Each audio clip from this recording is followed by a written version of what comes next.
গুনাহ হয়ে যাওয়াটা স্বাভাবিক। আমার নবী বিশ্ব নবী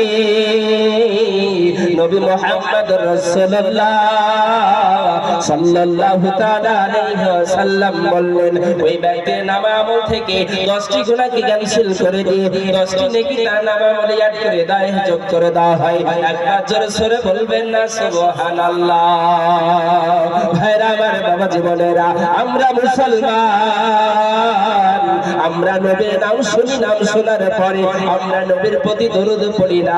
দরুদ পড়তে আমরা কৃপণতা করি। আমার নবী বিশ্ব নবী নবী মুহাম্মদুর রাসূলুল্লাহ সাল্লাল্লাহু আলাইহি ওয়াসাল্লাম বললেন, কোন মানুষ, কোন ব্যক্তি যদি আমার প্রতি যদি দরুদ পড়ে নাই, মানুষের জীবন দশাতে যত গুনাহ হবে আপনার সাগীরা গুনার মধ্যে হইতে 10টি গুনাহকে ক্যান্সেল করে দিয়ে 10টি নেকি তার নাম আমলে যোগ করে দেওয়া হয়। একবার জোরে সরে বলবেন না সুবহানাল্লাহ। দরুদ বললে লস আছে গো ভাইরা আমার, বাবা জীবনের কথা বলুন। দরুদ বললে লস নেই, লসের কোনো অঙ্ক নেই। কিন্তু মুসলিম কমিউনিটির মানুষ, মুসলিম আমরা নবীর প্রতি, নবীর নাম শোনার পরে নবীর প্রতি দরুদ পড়ি না। আমরা পড়বো, জোরে বলুন না ইনশাআল্লাহ। 3 নম্বর অফার শোনাই। আমার নবী নবী মুহাম্মদ রাসূলুল্লাহ সাল্লাল্লাহু তাআলা আলাইহি ওয়াসাল্লাম বললেন, মানুষের আপনার পৃথিবীর জমিনে 60 বছর থেকে 65 বছর আপনার পৃথিবীর বুকে থাকে।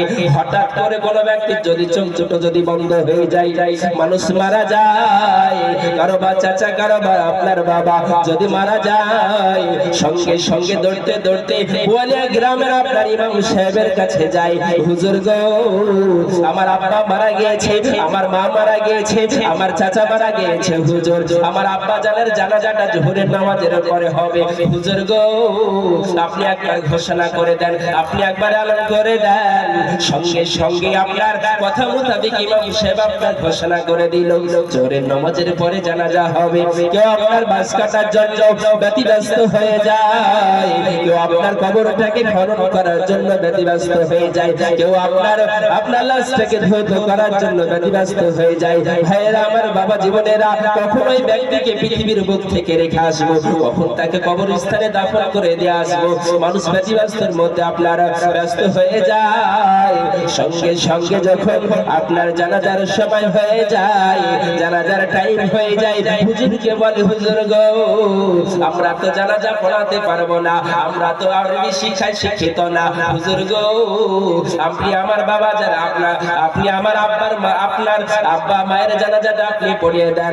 সঙ্গে সঙ্গে ইমাম সাহেব কথা মোতাবেক আপনার জানাজার নামাজটা পড়িয়ে দেয়। বলুন তো বাবা, আমরা নিজে মুসলিম হয়ে, আমরা নিজে মুসলমান হয়ে, নিজে মুসলিম দাবি করে আমরা নিজের বাপের জানাজা, নিজের মায়ের জানাজা পড়ার জন্য নিজে কনফিডেন্স তৈরি করতে পারি না, এর থেকে কাপাল পড়া মুসলমান আর হতে পারে না। পারে গো কথা বলেন, আমার আব্বা মারা গিয়েছে, আমার মা মারা গিয়েছে, আমার আব্বা জানের জানাজাটা আমি নিজে পড়াবো, আমার মায়ের জানাজাটা আমি নিজে পড়াবো, এই কনফিডেন্স তৈরি করতে পারে না মুসলিম জাতির ছেলে মেয়েরা।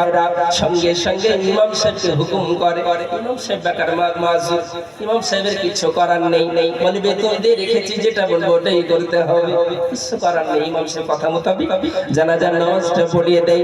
একটা ছোট্ট আপনাদেরকে জ্বলন্ত একটা আপনার উদাহরণ দিলে আপনি বুঝতে পারবেন। রাত্রি 12টার সময়তে পোস্ট অফিস থেকে আপনার একটা চিঠি এসেছে এক চাচার বাড়িতে। আপনার চিঠিটা এসেছে আপনার ইংলিশে, চাচা কিন্তু ইংলিশ পড়তে জানে না, ইংলিশে চিঠি এসেছে, চাচা কিন্তু ইংলিশ পড়তে। সঙ্গে সঙ্গে আপনার পাশের বাড়িতে আপনার ভাই মোটামুটি হায়ার এডুকেটেড শিক্ষিত, ইংলিশ বলতেও পারে, পড়তে পারে, কোনো সমস্যা নেই। সঙ্গে সঙ্গে রাতের বেলাতে চাচা নিজের ঘুমটাকে হারাম করে দিয়ে, চাচা নিজের ঘুমটাকে জলাঞ্জলি দিয়ে দৌড়তে দৌড়তে আপনার ভাইপোর কাছে গেল। বাড়িতে গিয়ে খটখট খটখট করে আওয়াজ দেয়, ভাইপো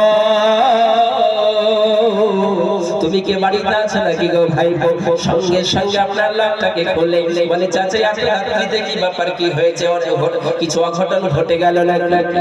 বলে, ভাইপো আমার কাছে একটা চিঠি এসেছে রাত্রি 12টার সময়তে, চিঠিটা কিন্তু ইংলিশে কি লেখা আছে আমি বুঝতে পারছি না, আমাকে জানতে হবে ভাইপো, তুমি একটু পড়ে আমাকে শোনাও। ও মুসলিম কমিউনিটির মানুষ, রাত্রি 12টার সময়তে আপনার কাছে চিঠি এসেছে বলে আপনার নিজের ঘুমটা হারাম হয়ে গেল, গায়ের ঘুমটাকে আপনি কি হারাম করলেন? বলুন তো ভাইরা আমার, বাবা জীবনেরা, নিজে বুকে হাত দিয়ে বলুন, আমার আব্বা, আমি নিজে নামাজ পড়তে জানি না, আমি নিজে কোরআন পড়তে জানি না, আমি নিজে জানাজা পড়তে জানি না, কিভাবে উযু তাহাজ্জুদ পদ্ধতি জানি না। বলুন তো বুকে হাত দিয়ে কদিন ইমাম সাহেবকে গিয়ে বিরক্ত করেছি, কদিন গিয়ে বলেছি হুজুর আমি নামাজ পড়তে জানি না, নামাজ কিভাবে পড়তে হয় শিখিয়ে দেন। দাঁড়িয়েছি কথা বলেন, হুজুর আমি নতুন নিউ মুসল্লি, নামাজ কিভাবে পড়তে হয় সেই পদ্ধতি আমার জানা নেই, আমাকে নামাজের পদ্ধতিটা শিখিয়ে দেন। আমরা কোনোদিন গিয়ে ইমাম সাহেবের কাছে গেলাম না, ইমাম সাহেবের কাছে গিয়ে শিখলাম না। ইমাম সাহেবের কাছে গেলে তো মাথাটাকে আমাকে নত করতে হবে। আমি গ্রামের মধ্যে সম্পদশালী মানুষ, আমি টাকা পয়সাওয়ালা মানুষ, আমার কোনো টাকার অভাব নেই, আমার বাড়ি গাড়ির কোনো অভাব নেই, কেন আমি ইমাম সাহেবের কাছে গিয়ে নিজের মাথাটাকে নত করব? ইমাম সাহেবের কাছে গিয়ে মানুষ শিখতে চাই না। আমরা মুমিন মুত্তাকি, আমরা মুসলিম কমিউনিটির মানুষ, আমরা ইমাম সাহেবের কাছে গিয়ে দ্বীনের জ্ঞান অর্জন করব, বলুন ইনশাআল্লাহ। ভাইরা আমার, বাবা জীবনেরা, আপনার ইমাম সাহেব জানাজা পড়িয়ে দিল, জানাজা পড়ানোর পরে আপনার লাশটাকে কখন দাফন করতে হবে? মানুষ আপনার রেডি হয়ে আপনার লাশটাকে দাফন করে দিল, দাফন করানোর পর আপনার মানুষ যখন দাফন করে চলে আসে, এক ধাপ, দুই ধাপ, আড়াই ধাপ যখন চলে আসে, সঙ্গে সঙ্গে দুজন ফেরেশতা আসে। সঙ্গে কথা বলে, দুজন ফেরেশতা আসে, তার নাম কি? তার নাম হলো মুনকার নাকির। দুই ফেরেশতা আসে, আসার পরে আপনার ওই লাশটাকে ওঠানো হয়। উঠানোর পর জিজ্ঞাসা করে, মান রব্বুকা মা দীনুকা মা নবিয়ুকা, তোমার রব কে ছিল, তোমার দিন কি ছিল, তোমার নবী কে ছিল? বিশ্ব নবী নবী মুহাম্মদুর রাসূলুল্লাহ সাল্লাল্লাহু তাআলা আলাইহি ওয়াসাল্লামকে আপনার এভাবে দেখানো হবে, মা কুনতা তাকুনু ফি হাযার রাজুল, এই ব্যক্তিটাকে তোমরা কি চিনতে পারছো?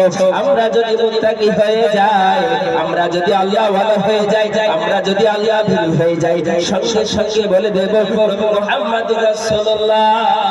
সকলে বলুন না সাল্লাল্লাহু আলাইহি ওয়াসাল্লাম। আর যদি মুত্তাকি না হই, যদি আল্লাহ ওয়ালা যদি না হই, বলতে পারবো ক্ষমতা আছে? কোনো ক্ষমতা নেই। পৃথিবীর বুকে আপনি যতই বাহাদুরি করুন না কেন, চোখ দুটো যখন বন্ধ হয়ে যাবে, কবরে যখন আপনাকে রেখে আসবে, আপনার কোনো রকমের বাহাদুরি চলবে না। পৃথিবীর বুকে কত বাহাদুরি আমাদের। কেউ যদি কোন রকম একটা অন্যায় করে, পরীক্ষা করে দেখবেন, চার দোকানে বসেছে, বসে আপনার গল্প হচ্ছে, চাও পান করছে, করতে করতে বিড়ি পান করে মানুষ, করতে করতে হাওয়াটা এদিকে ছেড়েছে, ব্যতিক্রম হওয়ার কারণ হাওয়াটা এদিকে না গিয়ে এদিকে চলে এসেছে।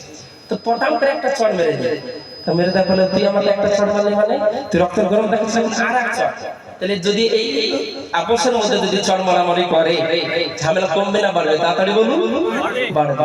কিসের আমাদের অহংকার, কিসের ঝামেলা, কিসের ফিতনা, কিসের আপনার কলহ?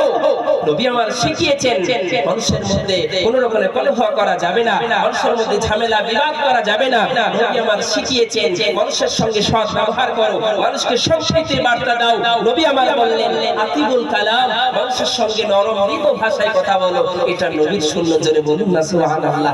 আমরা করব না? আমরা নবীর আদর্শিত হতে চাই, সাহাবাদের আদর্শিত হতে চাই, আমরা হলো, জোরে বলুন না ইনশাআল্লাহ।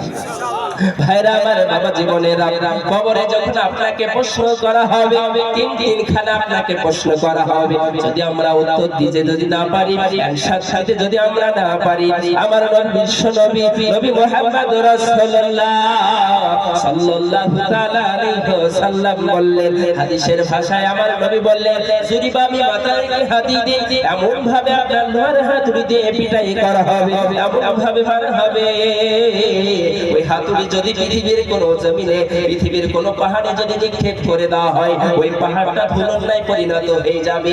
একবার জোরে সরে বলবেন না সুবহানাল্লাহ।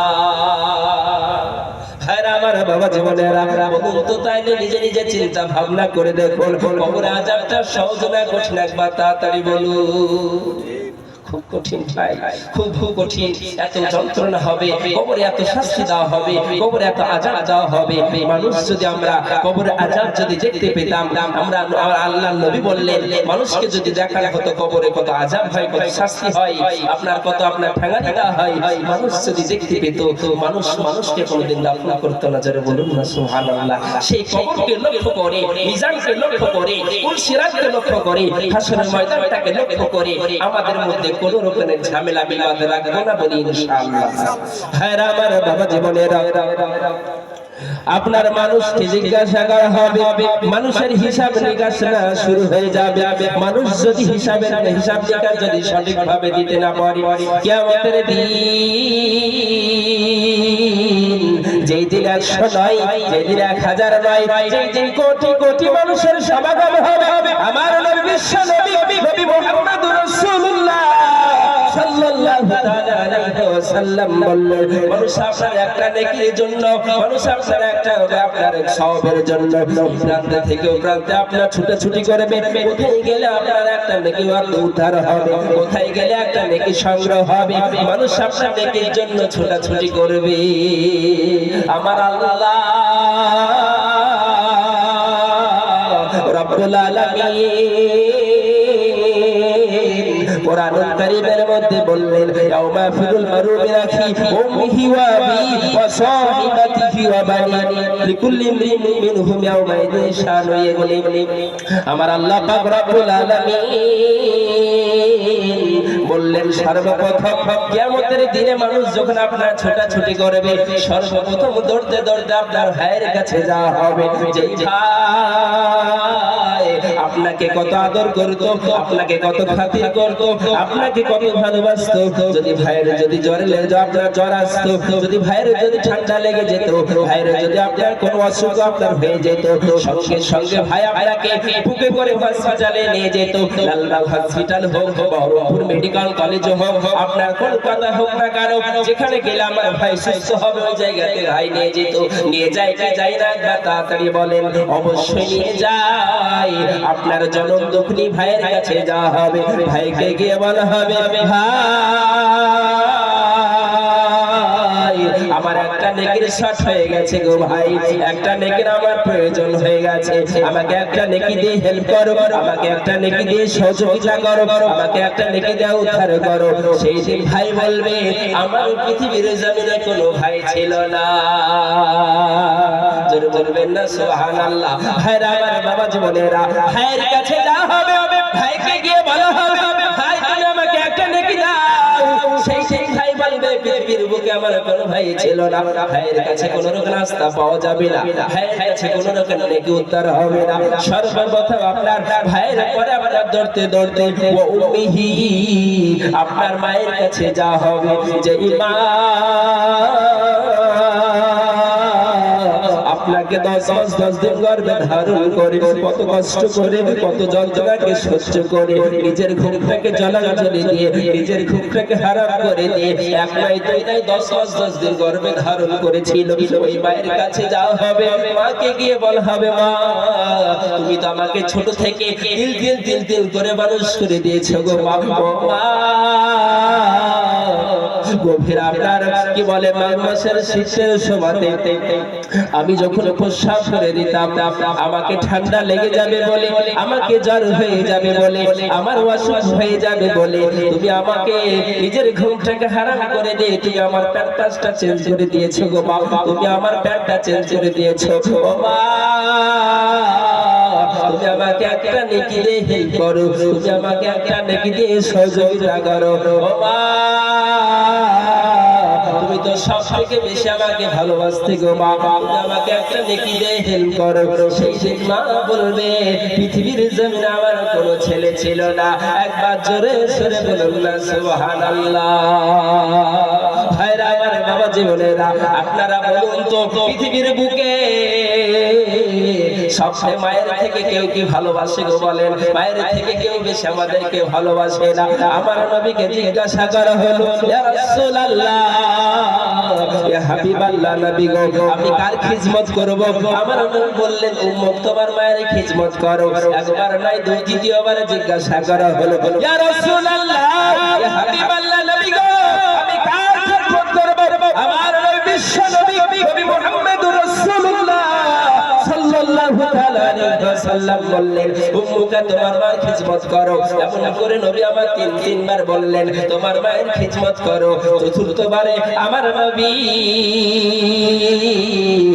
হাবিবুল্লাহ জনাবে নবী মুহাম্মদুর রাসূলুল্লাহ সাল্লাল্লাহু তাআলা আলাইহি ওয়াসাল্লাম বললেন, তোমার বাপের খিদমত করো। এই হাদিস থেকে স্পষ্ট ভাবে বোঝা গেল যে আমার কি বলে, যদি সব থেকে যেহেতু মা বেশি ভালোবাসে, এই কারণে তোমার প্রাধান্যটা এখানে বেশি দেওয়া হয়েছে।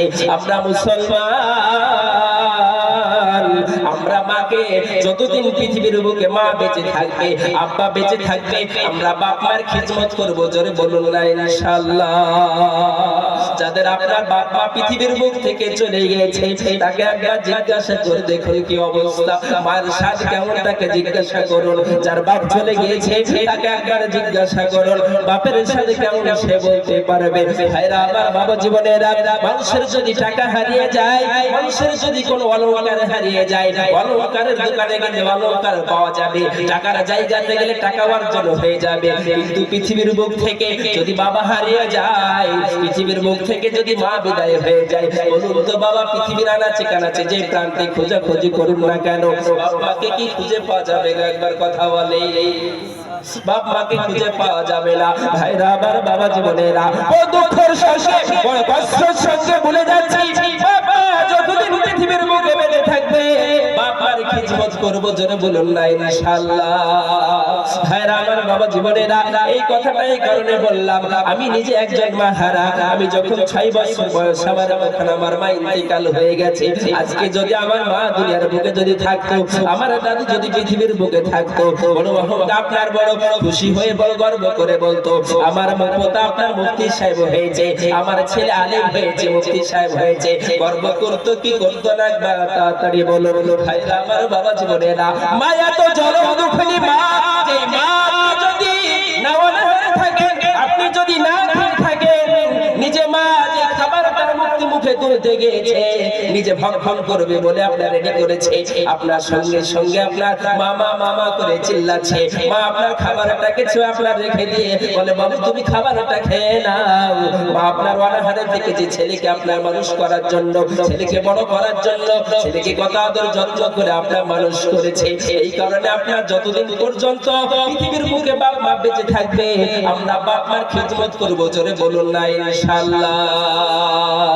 ভাইরা আমার, বাবা জীবনেরা, আপনার ধরতে ধরতে মায়ের কাছে গিয়ে বলা হবে, মা তুমি আমাকে একটা নেকি দিয়ে হেল্প করো, তুমি আমাকে একটা নেকি দিয়ে সহযোগিতা করো। সেই দিন মা বলবে, পৃথিবীর বুকে আমার কোনো ছেলে ছিল না। কত কষ্ট হবে বাবু।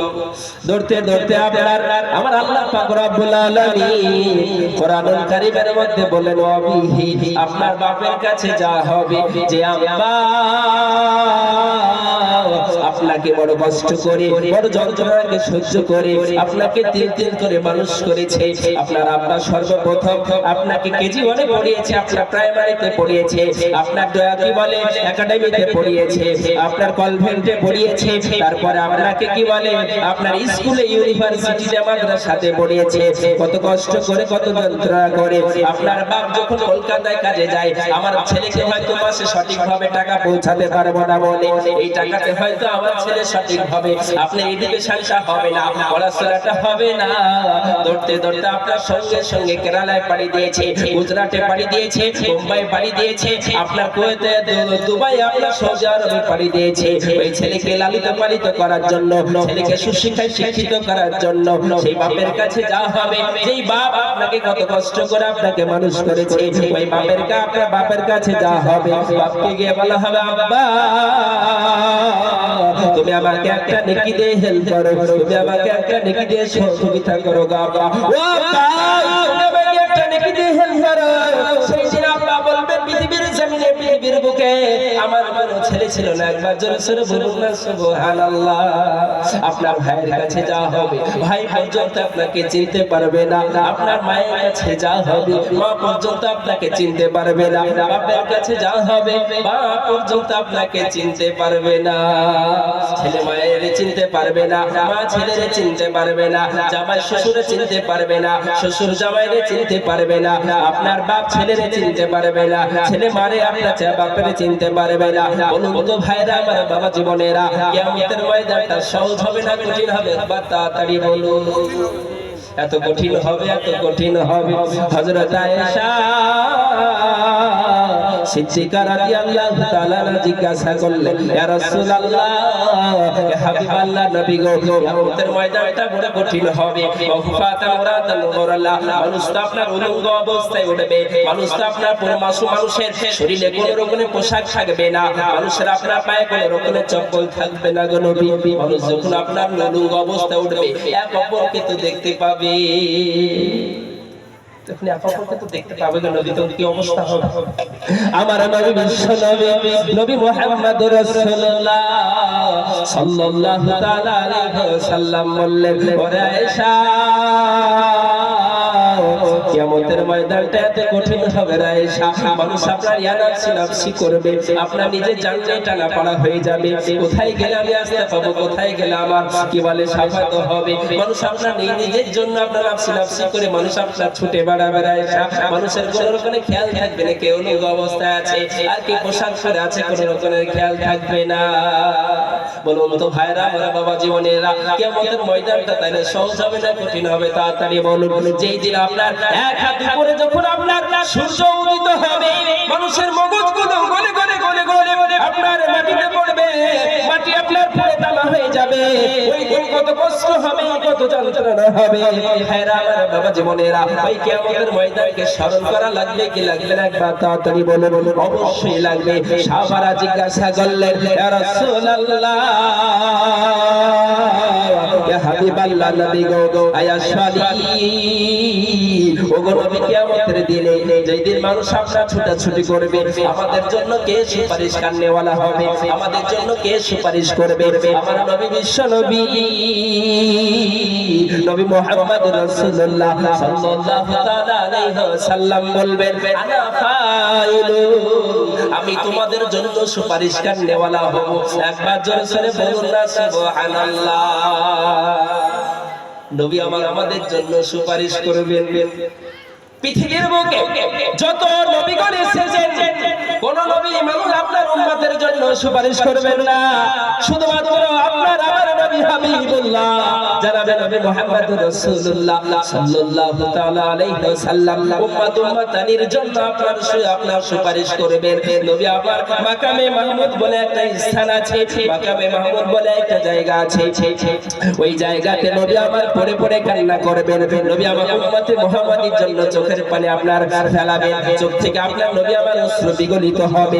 ভাইরা আমার, বাবা জীবনেরা, সঙ্গে সঙ্গে আমার আল্লাহ বলবেন, ওরে জিবরাইল, তুমি তাড়াতাড়ি যাও, পৃথিবীর বুকে তুমি তাড়াতাড়ি যাও, তাড়াতাড়ি যাও, আমার নবীর চোখ থেকে অশ্রু বিগলিত হবে, আমি সহ্য করতে পারবো না। ও জিবরাইল, তুমি তাড়াতাড়ি যাও, তাড়াতাড়ি যাও, আমার নবীকে সিজদা থেকে উঠতে বলো। আমার নবী বিশ্ব নবী, নবী মুহাম্মদুর রাসূলুল্লাহ হাদিসের মধ্যে বলেন, ইরফারাজাক সালতুলতা, ইয়া রাসূলুল্লাহ, আপনি মাথাটা তুলে সালতুলতা, আপনি যেটাই চাইবেন সেটা দেওয়া হবে। একবার জোরে জোরে বলুন না সুবহানাল্লাহ। উম্মতের জন্য নবী আমার যেটাই চাইবেন সেটাই আমার আল্লাহ দিয়ে দিবেন। জোরে বলুন না সুবহানাল্লাহ। সঙ্গে সঙ্গে সাহাবারা যখন জিজ্ঞাসা করলেন, নবী গো, আমাদের জন্য কে সুপারিশ করবেন? আমার নবী বললেন, আনা ফাইলুন, আমি তোমাদের জন্য সুপারিশ করব। প্রশ্ন হবে, মানুষ ধরেন আমি আপনারাই যেমন জালসা দাওয়াত দিলেন, বলে গ্রামে জালসা হবে, এখন কোন পাড়ায় হবে, কোন জায়গাতে হবে কিছু বললেন না, তো আমি ফোনে জিজ্ঞাসা করবো কি করবো না? বলো ভাই, বলে কোন পাড়াতে হবে, করবো কথা বলেন। সাহাবারা জিজ্ঞাসা করলেন, ইয়া রাসূলুল্লাহ, ইয়া হাবিবাল্লাহ, নবী গো, আইনা আতলুবুকা, আপনাকে কোথায় খোঁজাখুঁজি করব, কোথায় তালাশ করব, কোথায় গেলে আপনাকে পাবো? আমার নবী বিশ্ব নবী, নবী মুহাম্মদ রাসূলুল্লাহ সাল্লাল্লাহু তাআলা আলাইহি ওয়াসাল্লাম বললেন ইন্দাল মিজান আমাকে পুলসিরাতের কাছে পেয়ে যাবে একবার জোরে সরে বলুন না সুবহানাল্লাহ পুলসিরাতটা কি জানা দরকার নেই অবশ্যই জানা দরকার আছে এর জন্য কবি বলেন নবীজি ফুলের মাঝে আমায় করো পার নইলে আমি কেটে পড়ব সাগর মাঝার নবীজি ফুলের মাঝে আমায় করো পার নইলে আমি কেটে পড়ব দোজখ মাঝার পুলসিরাতের রাস্তা হবে পুলসিরাতের রাস্তা হবে 30,000 আর চুল হইবে অতি চিকন আর চুল হইবে অতি চিকন ফুল হইতে ধার নবীজি ফুলের মাঝে আমায় করো পার নইলে আমি কেটে পড়ব সাগর মাঝার নবীজি ফুলের মাঝে আমায় করো পার নইলে আমি কেটে পড়ব দোজখ মাঝার আল্লাহর বান্দা বান্দিরা সব আল্লাহর বান্দা বান্দিরা সব করবে ওয়াদা আর বাপ করো আর বাপ করো রহমতে তোমার নবীজি ফুলের মাঝে আমায় করো পার নইলে আমি কেটে পড়ব সাগর মাঝার নবীজি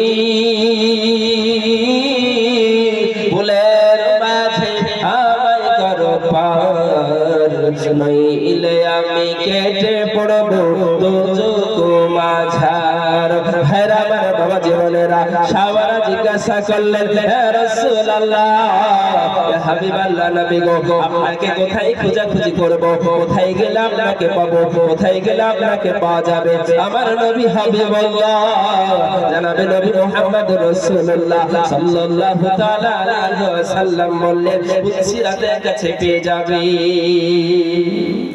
তারপরে জিজ্ঞাসা করলেন খাইলাম আলকাকা ইয়া রাসূলুল্লাহ ওই জায়গাতে যদি আপনাকে না পাই ওই স্থানে যদি আপনাকে না পাই গো নবী আপনাকে কোথায় খোঁজাখুঁজি করব কোথায় গেলে পাবো আমার নবী নবী মুহাম্মদ রাসূলুল্লাহ সাল্লাল্লাহু তাআলা আলাইহি ওয়াসাল্লাম বললেন ইন্দাল মিজান আপনার যেই জায়গাতে দাড়িপাল্লা রাখা আছে তারাজু রাখা আছে ওই জায়গাতে গেলে আমাকে পেয়ে যাবে একবার জোরে সরে বলুন না সুবহানাল্লাহ যেই জায়গাতে আপনার দাড়িপাল্লা রাখা আছে মানুষ পৃথিবীর বুকে থেকে কতটা গুনাহ করেছে কতটা নেকি করেছে এই নেকিকে ওজন করার জন্য নেকিকে মাপার জন্য মাওয়াজিনুল কিসত আপনার ইনসাফের একটা দাড়িপাল্লা রাখা হবে ওই জায়গাতে গেলে আমাকে পেয়ে যাবে একবার জোরে সরে বলুন না সুবহানাল্লাহ ভাইরা আমার বাবা জীবনেরা সাহাবারা জিজ্ঞাসা করলেন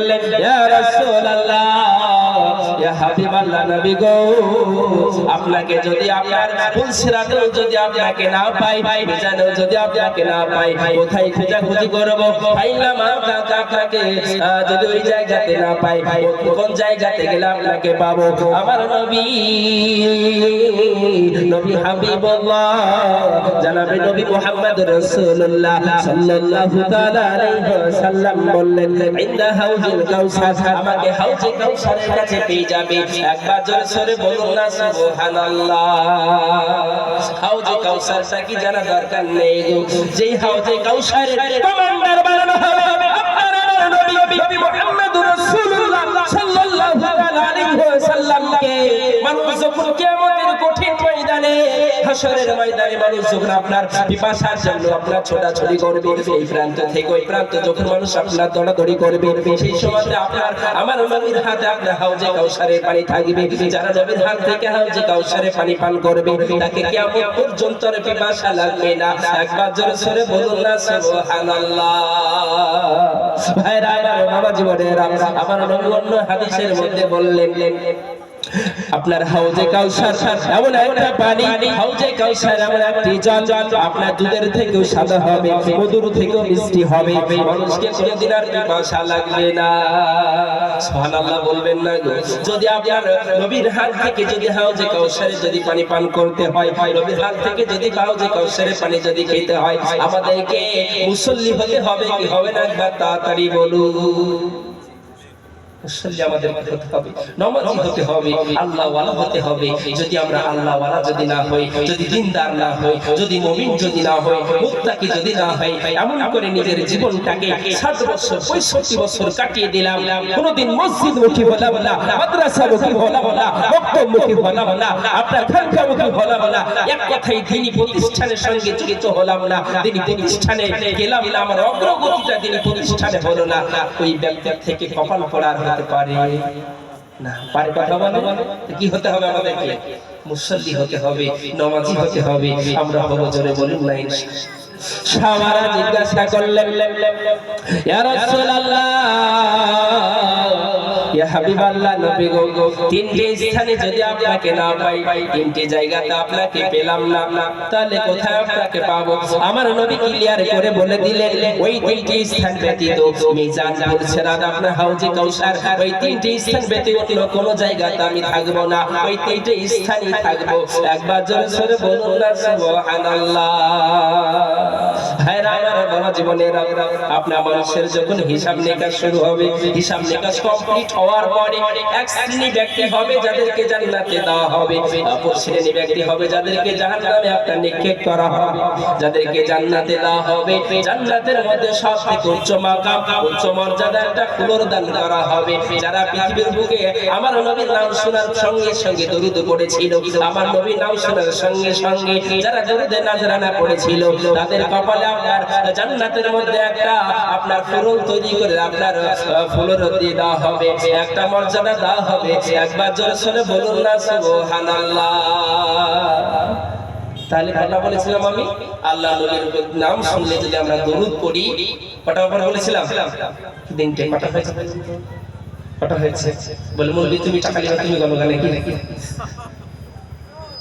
কটা হয়েছে বলুন তো? কটা হয়েছে? না বাবা শুনছেন, শুনছেন নাকি? আমি শুরুতেই বলেছি যে বক্তব্য যতটুকু শুনে ধরে একটু আমলে নিয়ে শুনবো, দেখবেন মনে থাকবে। তো বলেছিলাম আল্লাহ নবীর নাম শুনলে তিনটা উপায়। এক নম্বর হচ্ছে আপনার আল্লাহর পক্ষ থেকে 10টি রহমত বর্ষণ হবে। দ্বিতীয় নম্বর 10টি গুনাহকে ক্যান্সেল করে দিয়ে 10টি নেকি তার নাম আমলে যোগ করে দেওয়া হবে। 3 নম্বর নবী আমার বললেন, এই সমস্ত বিষয়গুলো কমপ্লিট করার পরে বললেন যে মানুষকে যখন জান্নাতে দেওয়া হবে, জান্নাতের মধ্যে একটা উচ্চ মাকাম, উচ্চ মর্যাদা, একটা ফুলর দান করা হবে। জোরে বলুন না সুবহানাল্লাহ। তাহলে এখন এটা হচ্ছে পজিটিভ হাদিস, পড়লে এটা পাবো। যদি না পড়ি কি হবে জানা দরকার আছে কি নেই? অবশ্যই জানা দরকার আছে। আমার নবী বিশ্ব নবী, নবী মুহাম্মদ রাসূলুল্লাহ সাল্লাল্লাহু তাআলা আলাইহি ওয়াসাল্লাম বললেন, আল বাখিল আল্লাযী যুকিরতু, যারা নবীর নাম শোনার পরে নবীর প্রতি দরুদ পড়তে কৃপণতা করবে গো, নবীর নাম শোনার পরে নবীর প্রতি দরুদ পড়বে না, যে নবীর প্রতি দরুদ বলে টাকা পয়সা খরচ তাই হবে।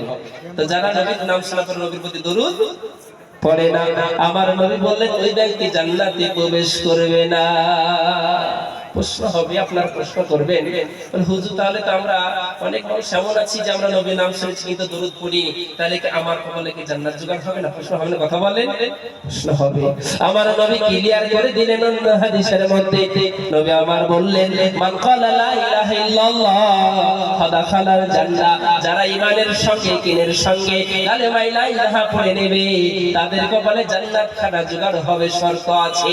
পৃথিবীর বুকে ছিল 60 বছর 65 বছর 70 বছর ছিল, থাকার পরে শরীয়তের যত বিধিবিধান ছিল, শরীয়তের যত নীতিমালা ছিল, যারা অভাব করে চলেছে, যারা মেনে নেয়নি, ওই ব্যক্তিগুলোকে সাইজ করা হবে।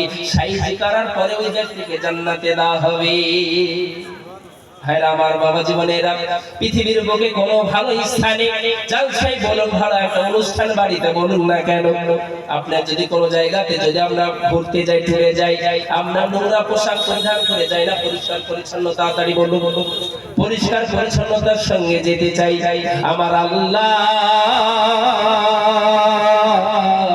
রব্বুল আলামিন জান্নাত খানা বানিয়েছেন ওই সমস্ত আপনার পরিষ্কার পরিচ্ছন্ন ব্যক্তিদেরকে দেওয়ার জন্য। জান্নাতে নোংরা মানুষকে আমার আল্লাহ পাঠাবেন না।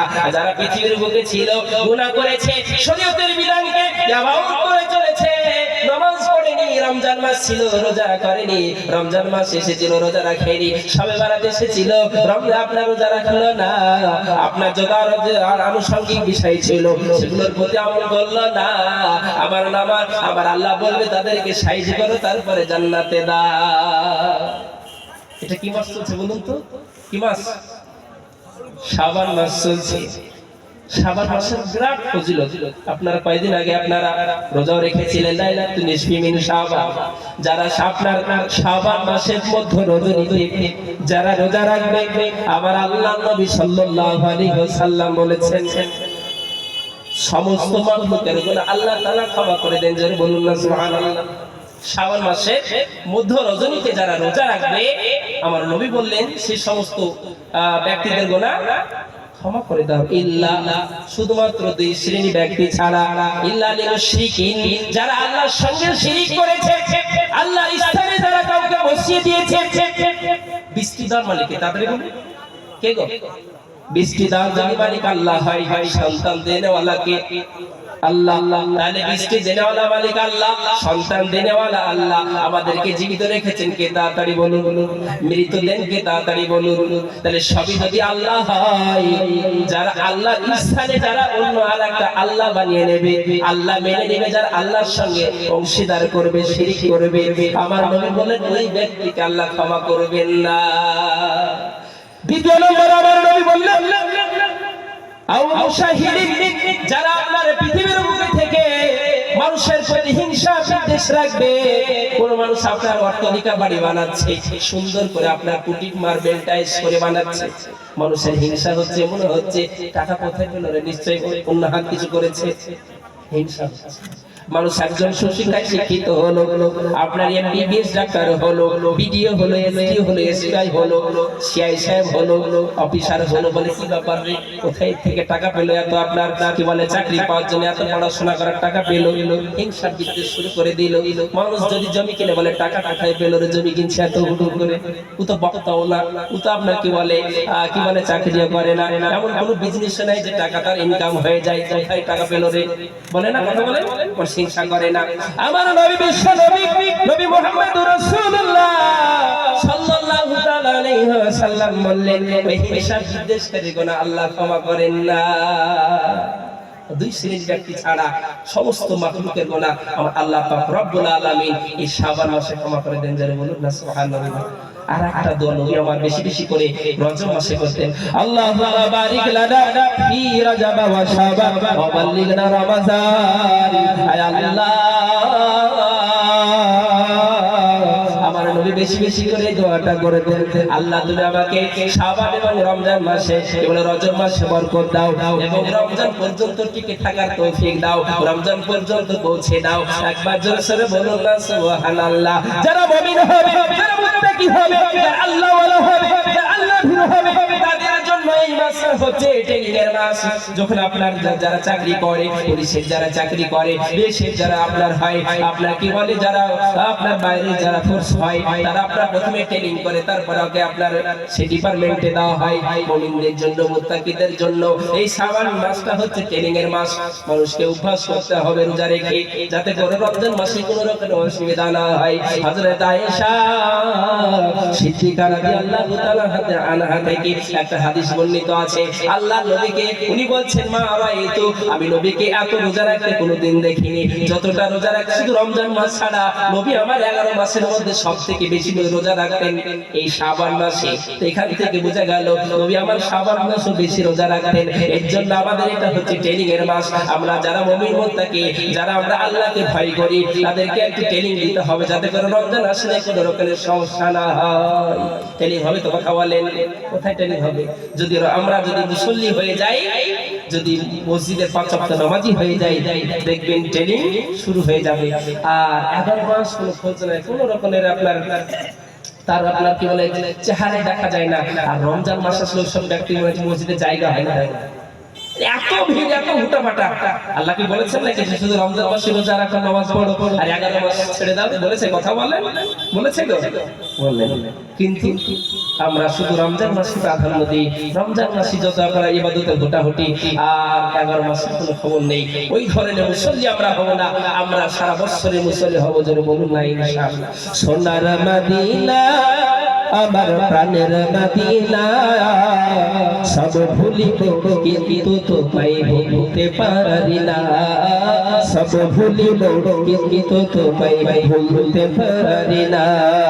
সোনার মদিনা আমার প্রাণের মদিনা, সব ভুলিব কিন্তু তোমায় ভুলতে পারি না। ভুলব না, ভুলতে পারি না, সব ভুলিব কিন্তু তোমায় ভুলতে পারি না, সব ভুলিব কিন্তু তোমায় ভুলতে পারি না। আর সে আল্লাহর চেয়ে দামি তুমি হও, আর সে আল্লাহর চেয়ে দামি তুমি হও, খোদার সৃষ্টিতে তুমি শ্রেষ্ঠ ভূমি হও। তোমার বুকে শুয়ে আছে শাহে মদিনা, সব ভুলিব কিন্তু তোমায় ভুলতে পারি না, সব ভুলিব কিন্তু তোমায় ভুলতে পারি না। আর সে আল্লাহর চেয়ে দামি তুমি হও, আর সে আল্লাহর চেয়ে দামি তুমি হও, খোদার সৃষ্টিতে তুমি শ্রেষ্ঠ ভূমি হও। তোমার বুকে শুয়ে আছে শাহে মদিনা, সব ভুলিব কিন্তু তোমায় ভুলতে পারি না। জোরে বলুন না নারী তাকবীর। মনে হচ্ছে সামনে ইলেকশন গলা বসাইছিল আপনাদের, জোরে বলুন না নারী তাকবীর।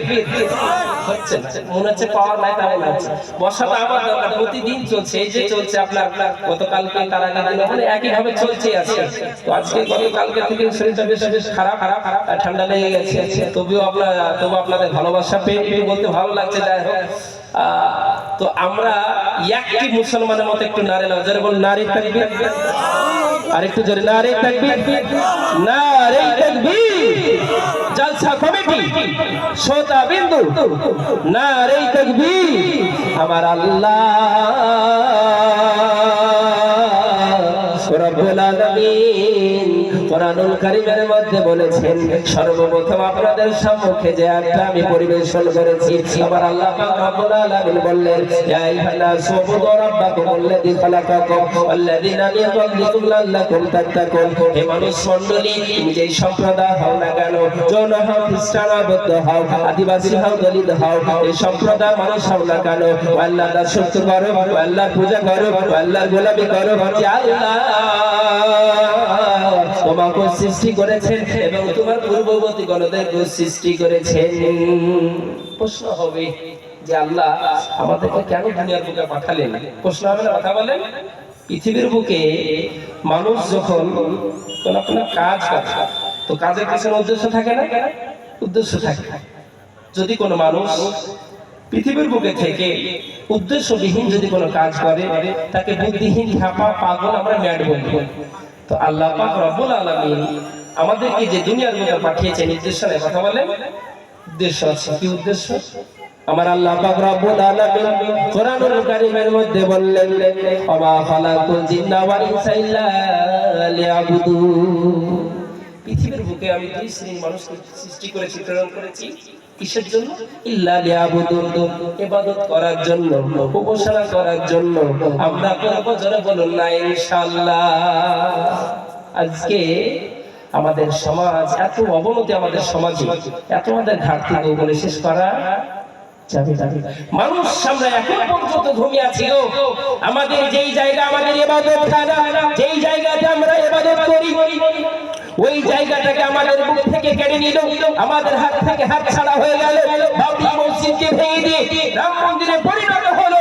মুসলিম জাতি, মুসলিম কমিউনিটির মানুষ এখন পর্যন্ত আমাদের ঘুমটা ভাঙলো না, এখন পর্যন্ত আমরা জাগতে পারলাম না। এই জাতি মার খাবে না তো, এই জাতির কপাল পোড়া হবে না তো, হবে কোন জাতি কথা বলে? এখন পর্যন্ত আমরা ঘুমিয়ে আছি। কথাই বলে যে মানুষরা জেগে ঘুমায় তাকে কোনোদিন জাগাতে পারে না, আর যারা আপনার ঘুমায় তাদেরকে মানুষের জাগানো সহজ হয়ে যায়। আমরা এখনো জেগে ঘুমাচ্ছি, তো কি করে আপনাদেরকে জাগানো যায়? রাম মন্দির চলে গেল। আপনার কয়েকদিন আগে আপনার আদিনা মসজিদে আপনার ছিনিমিনি খেলা হচ্ছে, যদিও কিছু আপনার কিছু ঘটছে, কথাই বলে কিছু ঘটে কিছু বটে। তো আপনার আদিনা মসজিদ কিনে আপনার ছিনিমিনি খেলা শুরু হয়েছে। মালদা জেলার গাজল থানার আপনার কিছুক্ষণ সামনে গিয়ে আপনার আদিনা মসজিদ, ওই মসজিদ আপনার 9 বিঘের উপর আপনার মসজিদটা অবস্থিত আছে। ওই মসজিদের ইতিহাস শুনে আপনারা আশ্চর্য হয়ে যাবেন। কিন্তু মুসলিম কমিউনিটির মানুষ আমরা জানি যে অনেক পূর্বের আপনার কি বলে বাদশাহ সেকেন্দারের জামানার ওই মসজিদ, বাদশাহ সেকেন্দার মানে আমাদের মুর্শিদাবাদে যে বাদশাহ ছিল তারও আগে ওই বাদশার জামানার মসজিদ, ওই মসজিদ আমাদের মুখ থেকে হাত ছাড়া হয়ে যাচ্ছে। আপনার গত কিছুদিন আগে উত্তরপ্রদেশের বুকে জ্ঞানবাপী মসজিদকে নিয়ে আপনার ঝামেলা চলছে। ওই জায়গাতে আপনার একজন মাওলানা সাহেব, ওনার নাম হলো মুফতি আজহার, মুফতি সালমান আজহারি সাহেব, উনি আপনার মসজিদে আপনার কিছু একটা শের শায়রি বলেছিলেন, গদ্য বলেছিলেন বলে তাকে পুলিশে গ্রেফতার করা হলো। পুলিশে গ্রেফতার করলো, একটা নয় দুটো না, আপনার 8টা এফআইআর করা হলো তার বিরুদ্ধে। কোনো কারণ নাই, এই শের শায়রি বলেছিল মুসলিমদেরকে বোঝানোর জন্য। আমরা বিভিন্ন কথা এসে যাই। দেখুন একটা কথা মনে রাখবেন, আমরা কাউকে অসম্প্রীতি বার্তা দিতে চাই না। হিন্দু হলো একজন ভাই, মুসলিম যেমন ভাই, হিন্দুরাও তেমন ভাই। এই শিক্ষাটা পেয়েছি আল্লাহ নবীর কাছ থেকে। আল্লাহ নবীর সামনে দিয়ে আপনার একবার জানাজা চলে যাচ্ছে, এমন তো অবস্থায় নবী আমার আছেন, সাহাবারা আছেন সঙ্গে। নবী আমার বলেন, ও আমার সাহাবারা, একজন ইহুদির লাশ চলে যাচ্ছে, তোমরা দাঁড়িয়ে যাও। সঙ্গে সঙ্গে নবীর কথা মোতাবেক সাহাবারা দাঁড়িয়ে গেলেন। দাঁড়ানোর পরে বলছেন, ইয়া রাসূলুল্লাহ, ইয়া হাবিবাল্লাহ, নবী গো, ওটা তো মুসলিম না, ওটা তো ইহুদির লাশ, কেন আপনি আমাদেরকে দাঁড়াতে বললেন? আল্লাহ নবীর জবাব শুনে আপনার অন্তরটা ঠান্ডা হয়ে যাবে। আল্লাহ নবী বললেন, আলাস্তা নাফসা, সে কি মানুষ নয়? সে কি মানুষ না? তুমি কেন কথা বলছো? এই হাদিস থেকে শিক্ষা নিতে হবে। আল্লাহ নবী কোন ব্যক্তিকে কটু কথা বলতেন না, কোন মানুষকে দেখে নবী আমার বিদ্রুপ করতেন না, কোন মানুষকে দেখে নবী আমার অহংকার করতেন না। করতেন কথা বলেন, হাদিস থেকে ক্লিয়ার হয়ে গেল। নবীর শিক্ষায় যদি আমরা শিক্ষিত হতাম গো। যুবক ভাইদের জন্য বলবো, যুবক ভাই তোমরা ইসলামের দিকে অ্যাক্টিভ হয়ে যাও। তোমরা যদি ইসলামের পথে এসো, সমাজ পরিবর্তন হবে, মুসলিম জাতির চোখ খুলবে, মুসলিম জাতির উন্নতির উচ্চ শিখরে পৌঁছাবে। এর জন্য যুবক ভাইদেরকে আমি বেশি বেশি করে বলি, এই জায়গাতে যাই, যুবকরা যদি পরিবর্তন হয়ে যায়, সমাজ পরিবর্তন হবে। জোরে বলুন না ইনশাআল্লাহ। আমি কি বলছিলাম যে মুফতি সালমান আজহারি সাহেবকে আপনাকে গ্রেফতার করা হলো। ওনাকে গ্রেফতার করা হয়েছিল বলে একটা প্রতিবাদী সভা ডাকা হয়েছিল আপনার ইউপিতে, উত্তরপ্রদেশের মাটিতে। মুর্শিদাবাদ থেকে অনেক আলেমওলামা গিয়েছিলেন। তো যাওয়ার পরে মাওলানা তৌকির রেজা ডেকেছিলেন, বলে তুই ডাকলে ওকে গ্রেফতার। এই তো পরিস্থিতি, আমাদের পরিস্থিতি এখন ভালো নয়। আমাদেরকে আর ঘুমিয়ে থাকলে চলবে না ভাইরা, আমার বাবা জীবনেরা। আমাদেরকে একটু আমাদের ঘুমটা ভাঙাতে হবে, আমাদেরকে অ্যাক্টিভ মুসলমান হতে হবে। বাবা জোরে বলুন না ইনশাআল্লাহ। আমি কি বলছিলাম, আল্লাহ পাক রব্বুল আলামিন যে দুনিয়াতে যে আমাদেরকে পাঠিয়েছেন, পাঠানোর পিছনে উদ্দেশ্য নেই, উদ্দেশ্য আছে। উদ্দেশ্য হলো আমার আল্লাহ বললেন, পৃথিবীর বুকে আমি দুই শ্রেণীর মানুষকে প্রেরণ করেছি, সৃষ্টি করেছি, ইল্লা লিয়াবুদুন, শুধুমাত্র ইবাদত করার জন্য। আমরা করব, জোরে বলুন না ইনশাআল্লাহ। আল্লাহ নবী সাল্লাল্লাহু আলাইহি ওয়াসাল্লাম হাদিসের মধ্যে বললেন, কিতাবুস সালাতের শেষ হাদিস, সকালবেলা হয়ে গেল, মানুষের আপনার ঘুমটা ভেঙে গেল, দৌড়তে দৌড়তে আপনার মসজিদমুখী হয়ে গেল, পৃথিবী কোনো কাজে লিপ্ত হলো না, দুনিয়াবি কোনো কাজে লিপ্ত হলো না। আমার নবী বিশ্ব নবী নবী মুহাম্মদ রাসূলুল্লাহ সাল্লাল্লাহু তাআলা আলাইহি ওয়াসাল্লাম বললেন, সে যেন ঈমানের ঝান্ডা উত্তোলন করলো। একবার জোরে বলুন না সুবহানাল্লাহ। ভাইরা আমার, বাবা জীবনেরা, নেগেটিভ হাদিস আমার নবী নবী মুহাম্মদ রাসূলুল্লাহ সাল্লাল্লাহু তাআলা আলাইহি ওয়াসাল্লাম বললেন, সকালবেলা হয়ে গেল, মসজিদমুখী হলো না, আপনার মক্তবমুখী হলো না, মাদ্রাসামুখী হলো না, খানকামুখী হলো না, দিনী প্রতিষ্ঠানমুখী হলো না। আপনার সকালবেলাতে উঠে গান বাজনা থিয়েটারে আপনার দুনিয়াবি কাজে লিপ্ত হয়ে গেল।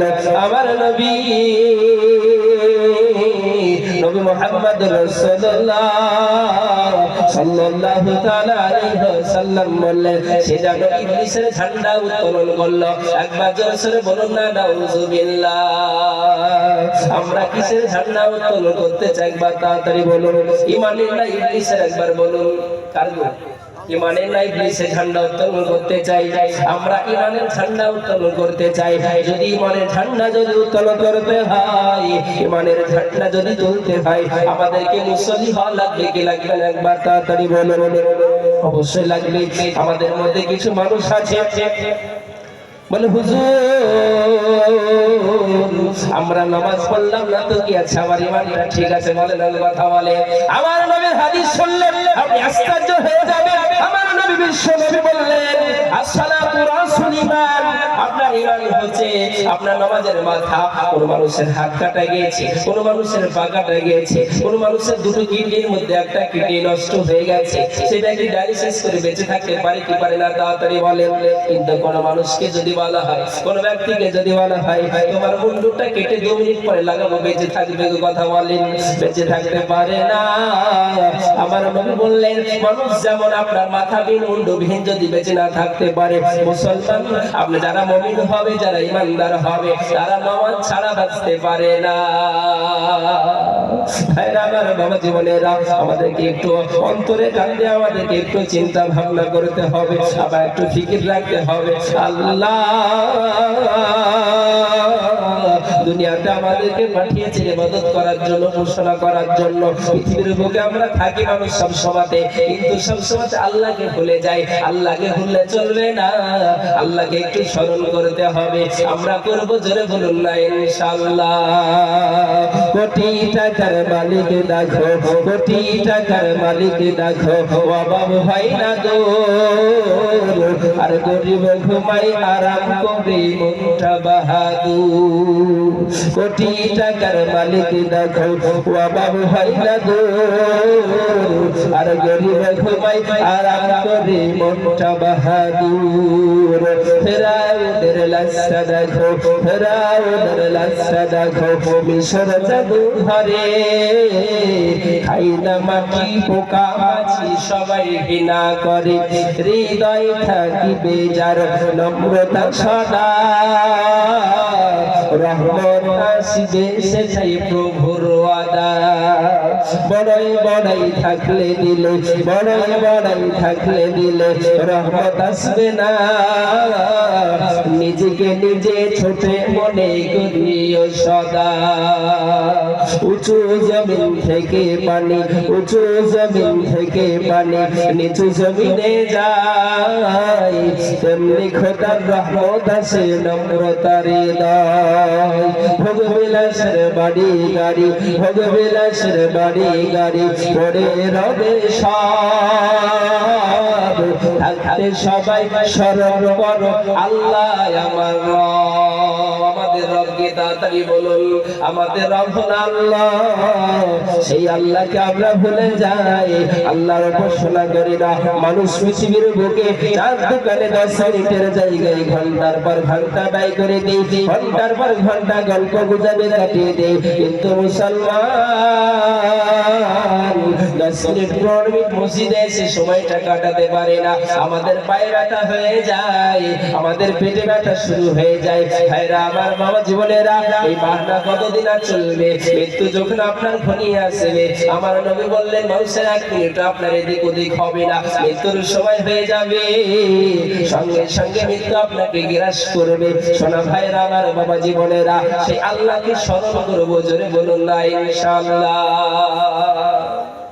ভাইরা আমার বাবা জীবনেরা, মানুষ যখন মারা যাবে, মারা যাওয়ার পরে মানুষকে যখন আপনার কাউকে জান্নাতে দেওয়া হবে, কাউকে জাহান্নামে দেওয়া হবে, আমার আল্লাহ পাক রব্বুল আলামিন কোরআনুল কারীমের মধ্যে বললেন, ফি জান্নাতি ইয়াতাসালুন আনিল মুজরিমিন মা সালাকাকুম ফি সাকার ক্বালু লাম নাকু মিনাল মুসাল্লিন। আচ্ছা বলুন তো ভাইরা আমার বাবা জীবনের জান্নাত কয়খানা? কথা বলেন। জান্নাত 8খানা, জাহান্নাম কয়খানা? তাড়াতাড়ি বলে। 7খানা। তাহলে জান্নাত হলো 8 আর জাহান্নাম হলো 7। পৃথিবীর বুকে যারা সম্পদশালী মানুষ ছিল, যার কথা গ্রামে এক কথাই চলতো, অর্থাৎ সম্ভ্রান্ত ফ্যামিলির মানুষ ছিল, যার কথা কিছু বললেই সকলেই যেন পুরো গ্রামের মানুষ মেনে নেয়, অর্থাৎ পৃথিবীর বুকে তার পাওয়ারটা ফুল ছিল। আর আরেক শ্রেণীর ব্যক্তি হবে, পৃথিবীর বুকে তার টাকা পয়সা ছিল না, তার ধন সম্পদ ছিল না, তার কোনো ব্যাংক ব্যালেন্স ছিল না, গরিব দরিদ্র অসহায় দুস্থ মানুষ ছিল। তার কথা যদি বলতো, ওই কথা বলে গরিবের কথা সকাল হলে মিষ্টি হয় বলে না, তো ওর কথা আপনার সমাজে চলতো না। অর্থাৎ পৃথিবীর বুকে তার পাওয়ারটা লেস ছিল। একজন ব্যক্তি তার পাওয়ারটা ফুল, আর একজন ব্যক্তি তার পাওয়ারটা লেস। তো আমার আল্লাহ তাআলা কোরআনুল কারীমের মধ্যে বললেন, ইদা ওয়াকাতিল ওয়াকিয়া লাইসা লিওয়াকাতিহা কাযিবা খাফিজাতুর রাফিয়া। পৃথিবীর বুকে যার মাথাটা উঁচু ছিল, কিয়ামতের দিনে তার মাথাটা নিচু হবে। আর পৃথিবীর বুকে যার মাথাটা নিচু ছিল, কিয়ামতের দিনে তার মাথাটা কি হবে? তাদের বলুন উঁচু হবে। তো যাদেরকে জান্নাতে দেওয়া হয়েছে, কিছু শ্রেণী যাদেরকে জান্নাতে দেওয়া হয়েছে, আর কিছু শ্রেণী তাদেরকে জাহান্নামে দেওয়া হয়েছে। তো তারা বলবে, বলো ভাই, পৃথিবীর বুকে একসঙ্গে চলাফেরা করতাম, বাজারে গেলে একসঙ্গে যেতাম, পার্কের মতিঝিল পার্কে যদি ঘুরতে যেতাম তাও একসঙ্গে যেতাম, যদি বোয়ালিয়া গ্রামে জালসা শুনতে আসতাম তাও একসঙ্গে যেতাম, আপনার রানীতলাতে যদি জালসা হতো তাও একসঙ্গে যেতাম। এক কথায় বিভিন্ন জায়গায় যেখানে যেতাম দুই বন্ধু একসঙ্গে যেতাম।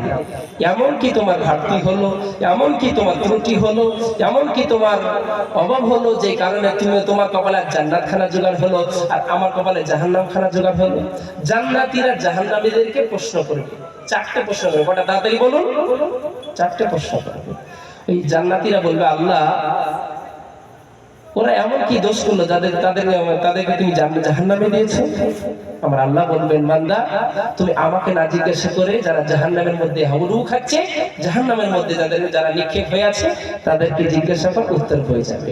আমার আল্লাহ পাক রব্বুল আলামিন কোরআনুল কারীমের মধ্যে বললেন, জান্নাতীদেরকে বললেন, বলে জান্নাতীরা তোমরা যারা জাহান্নামের মধ্যে আছে তাদেরকে জিজ্ঞাসা করো, উত্তর পেয়ে যাবে। সঙ্গে সঙ্গে বলবে, ফি জান্নাতি ইয়াতাসালুন আনিল মুজরিমিন মা সালাকাকুম ফি সাকার।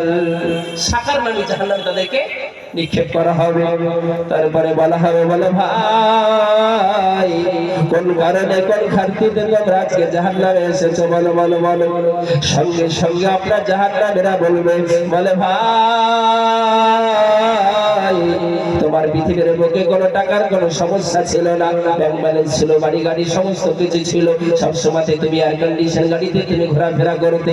আমার কোনো টাকা ছিল না, আমার কোনো পয়সা ছিল না, আমার কোনো সম্পদ ছিল না। মসজিদের মাইকে যখন আজানটা হয়ে যেত, মসজিদের মাইকে যখন আল্লাহর ধ্বনিটা হয়ে যেত, সঙ্গে সঙ্গে আমার মনের ভিতরে বিচলিত ভাবে শুরু হয়ে যেত। আমি সঙ্গে সঙ্গে মসজিদের দিকে রওনা দিয়েছিলাম, আর তুমি মসজিদের দিকে রওনা দাওনি বলে আজকে আমার কপালে জান্নাত খানা জোগাড় হয়েছে, তোমার কপালে জাহান্নাম। জান্নাতীরা, আপনার যারা পৃথিবীর বুকে যারা দরিদ্র ছিল তাদেরকে জান্নাতে দেওয়া হবে, আর যারা সম্পদশালী ছিল তাদেরকে জাহান্নামে দেওয়া হবে। ওই জিজ্ঞাসা করবে, সর্বপ্রথম কারণ বলবে লাম নাকু মিনাল মুসাল্লিন, আমরা পৃথিবীর বুকে ছিলাম তো ঠিক, কিন্তু মুসল্লি ছিলাম না। আপনারা এখন ডিসাইড করুন, আপনারা এখন চিন্তা ভাবনা করুন, আপনি মুসল্লি হবেন না, আপনি মুসল্লি হবেন না। মুসল্লি হওয়া লাগবে না, কেউ কথা বলেন। আজ থেকে 30 বছর পূর্বের দিকে আপনি চলে যাবেন, এই জালসা, মিলাদ, মাহফিল, দোয়া খায়ের ইত্যাদি সব কম ছিল না বেশি? তাড়াতাড়ি বলুন। কম ছিল। আর আজকে জালসা বলুন, গ্রামে গ্রামে, পাড়াতে পাড়াতে, আর মেলা প্রত্যেকটা বাড়িতে, কোনো সমস্যা নাই। আর ইউটিউবের মাধ্যম দিয়ে, ফেসবুকের মাধ্যম দিয়ে, আর বই পুস্তকের মাধ্যম দিয়ে আপনার দিনী কালচারে কিন্তু অভাব নেই। সব থেকে একটা জিনিসের অভাব, তার নাম কি? তাড়াতাড়ি বলুন। আমলের অভাব। আমরা আমল করি না গো। সত্যি আমরা কি জবাব দেব বলুন তো আল্লাহর কাছে? সব করি আমরা, পৃথিবীর বুকে থেকে টাইম বের করতে পারি না মসজিদে যাওয়ার জন্য। 10 মিনিট টাইমটা আমাদের বের হয় না গো। বড় দুঃখ লাগে, বড় কষ্ট লাগে যে মসজিদ আমরা লাখ লাখ টাকা খরচ করে, মার্বেল করে, পুটি করে, মানুষ মসজিদ কিনে গর্ব করে, বলে গোলা গ্রামে, আমাদের গ্রামে আপনার টাইলস, মার্বেল, আপনার কি বলে পুটি করা আছে, তোমার গ্রামে তো কি করা আছে? মানুষ মসজিদ কিনে গর্ব করবে। আমার নবী, বিশ্ব নবী, নবী মুহাম্মদুর রাসূলুল্লাহ সাল্লাল্লাহু আলাইহি ওয়াসাল্লাম বললেন, মাসাজিদুহুম আমিরাতুন ওয়া হিয়া খারাবুম মিনাল হুদা। মানুষ মসজিদ কিনে গর্ব করবে, কিন্তু মসজিদে মুসল্লি থাকবে না। ওটাই মনে হচ্ছে হয়ে গেছে আজকে কিয়ামতের আলামতের মধ্যে। এটা একটা মনে হচ্ছে আলামত যে মসজিদ নির্মাণ হচ্ছে আপনার লাখ লাখ টাকা খরচ করে, কিন্তু মসজিদে মানুষের যে জিনিসটার জন্য মসজিদ আমরা তৈরি করি, সেই মুসল্লির ঘাটতি আমরা ঘাটতি রাখবো না। বোয়ালিয়া গ্রামের মানুষ আমরা জালসা দিয়েছি নিজের জীবনটাকে পরিবর্তন করার উদ্দেশ্যে, নিজের জীবনটাকে আপনার মানুষ গোনার জন্য হয়তো গোনাতে লিপ্ত হয়েছিল, জালসা দিয়েছি নিজের জীবনটাকে পরিবর্তন করার জন্য। আমরা পরিবর্তন হবে ইনশাআল্লাহ বলুন। একজন ইংলিশে একটা কথা বলে, উই হ্যাভ টু চেঞ্জ। তোমাদেরকে পরিবর্তন হতে হবে, পরিবর্তন না হলে কিচ্ছু হবে না। আপনার বক্তা নিয়ে আসলেন, 3-4টে বক্তা ভাড়া করে আপনার নিয়ে চলে আসলেন, ঘন্টার পর ঘন্টা শুনলেন, শোনার পরে সকালবেলাতে ফজর যদি কাজা হয়ে যায়, এই জালসা যে কোনো উপকার হবে না। হবে কথা বলে? হবে না। আজকে আমার সর্বপ্রথম একটা কথা আমাদেরকে ব্রেনে লক করে দিতে হবে, আমরা যাই করো না কেন আমাদেরকে মুসল্লি হতে হবে ইনশাআল্লাহ বলুন। ইনশাআল্লাহ আমরা মুসল্লি হব। তো জান্নাতীদেরকে, আপনার জান্নাতীরা জাহান্নামীদেরকে 4টে প্রশ্ন করবে। তার মধ্যে প্রথম প্রশ্ন কি হবে, কি বলেছিলাম তাদের বলুন?